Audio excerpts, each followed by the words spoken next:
Hey everybody, it's Jason with Parallel Reality back here with you today to go over my continuing series of why woke storytelling doesn't work. And today's topic is going to be anachronistic characters, and I'm going to also use the prince and the princess example, or the prince rescues the princess example that I've used in my other few videos to explain this as well, to make it a little bit simpler. So what is an anachronism, and why do I mean anachronistic character? So using the Wikipedia definition of this, because it's a lot simpler than the dictionary.com one, in case people don't know what an anachronism is that Wikipedia defines it as a chronological inconsistency in some arrangement, especially a juxtaposition of people, events, objects, language terms, and customs from different time periods. So what exactly does this mean? So right now, just as you're looking at the screen, what you see there is that the ancient Greek Orpheus playing a violin, which was invented in the 16th century, rather than a lyre, which is something that would have been the instrument that he would have played back in ancient Greece, because violins were not created yet.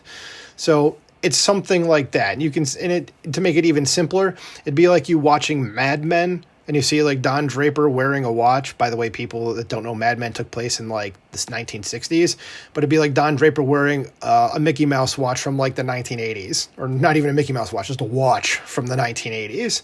So stuff like that, just stuff that is out of date. And it could even be people using language that is more modern, that shouldn't take place, or that shouldn't be used, in a movie that takes place in like maybe the 1920s. So like it'd be people today, you hear people say the word bro all the time. It'd be like if you had a movie like that took place, like if you're watching The Untouchables, about like Elliot Ness bringing down Al Capone, and people in that movie were being like, bro, you'd be like, wait a minute, that like people didn't call each other that then, but that's an anachronism. Okay.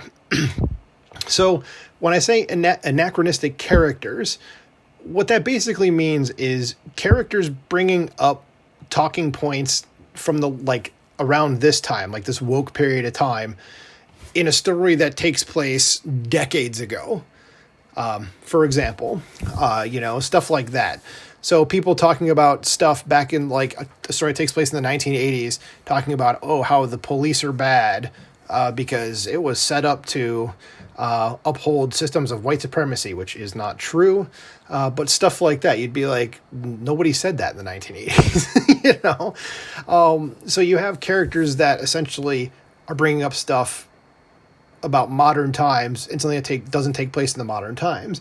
You've even seen that, I think, and I didn't see this movie, but I heard stuff, and I don't really know, but there was that movie, The Last Duel, with Ben Affleck and Matt Damon, and I think it was Jodie Comer was the actress that was the lead in the movie, but it took place during like the 100 Years' War, which, if you know when that was, it was from 1337 to 1453 in England and France. And I heard people say that movie was woke because it was like this feminist tale from, 600-700 years ago, and it was like, that wasn't a thing back then.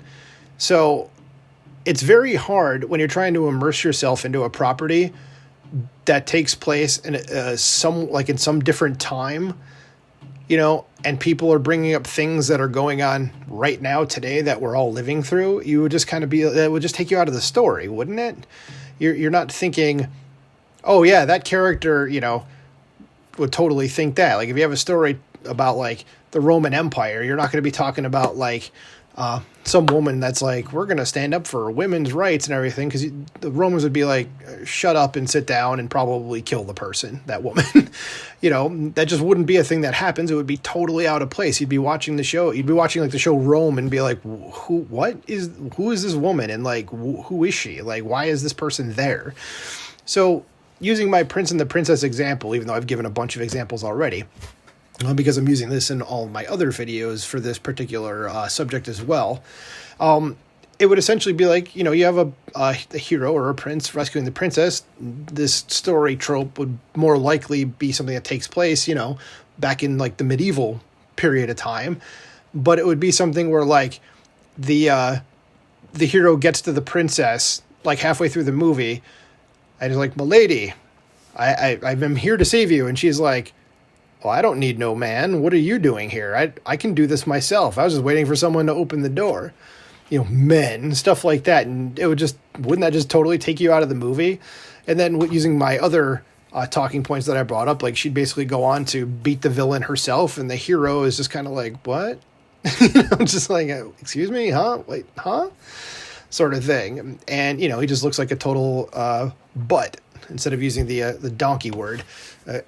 So this just doesn't work, and it's one of those things that I don't know how people, this is one of those ones on my list that like, I think like, how does a writer come up with this and say, I'm going to insert this relatively new political talking point into a subject or into a property that takes, that's something that takes place hundreds of years ago and nobody's going to notice it. I mean, even in the movie The Batman, which I used as an example in my previous video, or actually, I'm sorry, the third video in the topic. What was I going to say about that? You have, man, I totally just lost that thought, but it was something about the Batman. Man, I lost that thought completely. I'm sorry. Maybe it'll come back to me as I have one more part of this to go. Oh, yeah. This is what it was. Now that you've gone with me on that train of thought. There's a part in the movie, like probably 2/3 of the way in, where Batman and Catwoman are on, they're in a building that's still under construction, and she says something to him about like these privileged white men, and you're just like, even though Batman takes place like modern day, you'd still go like, wait, why does that have to be there? Like, and it's a record scratch moment. It didn't take me out of the movie, but it just kind of made me go, oh, come on. But again, it for that moment, it took me out of the movie, but it didn't like just screw up the rest of the movie for me or anything. But I know people that heard that and they're just kind of like, oh man, stuff like that. So another example actually could be the scene from Avengers Endgame that everybody talks about, which is the all-female Avengers part going to confront Thanos at the end.